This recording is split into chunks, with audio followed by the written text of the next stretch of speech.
जिल्हा परिषदला नक्कीच काँग्रेसचा झेंडा लागेल. नितेश पाटील यांच्या माध्यमातून खूप चांगलं काम करतील.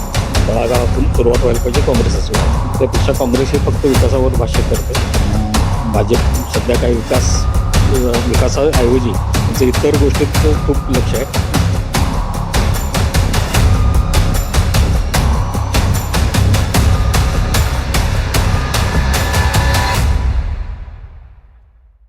शिये मतदारसंघाचा आढावा घेत असताना आपण आलोय तर जटरावाडीमध्ये. नित्यासोबत आपले काही ज्येष्ठ नागरिक आहेत. तर काय वाटतंय शिये मतदारसंघामध्ये काय होईल आणि कोण तुमच्या मनातील उमेदवार कोण? काँग्रेसने विश्वनाथ पाटील हमू यांना उमेदवारी दिलेली आहे जिल्हा परिषदसाठी.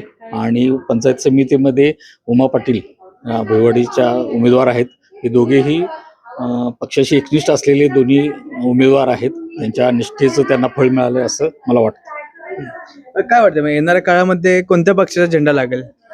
जिल्हा परिषदला नक्कीच काँग्रेसचा झेंडा लागेल आणि लागावा अशी इच्छा आहे.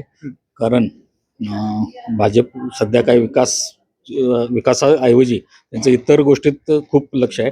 त्यापेक्षा काँग्रेस हे फक्त विकासावर भाष्य करतं, इतर गोष्टी टळत असतं. का बरं काँग्रेसच का मग? काँग्रेसशिवाय देशाला पर्याय नाही असं माझं वैयक्तिक मत आहे. म्हणून काँग्रेसच पाहिजे. तळागाळातून सुरुवात व्हायला पाहिजे, काँग्रेसच यायला पाहिजे. बरोबर. पण काँग्रेसने ते 2 उमेदवार दिले आहेत. याच्यामध्ये यांचं बॅकग्राऊंड कसं आहे? यांचा उमेदवारीचा विकास कामं करू शकतील का हे? नक्कीच करू शकतील. हे दोन्ही म्हटलं तसं काँग्रेस पक्षाशी एकनिष्ठ असलेले उमेदवार आहेत. आणि नक्कीच ते पुढं आमचे नेते बंटी पाटील यांच्या सतेज पाटील यांच्या माध्यमातून खूप चांगलं काम करतील असा विश्वास आहे. बरोबर. धन्यवाद दादा.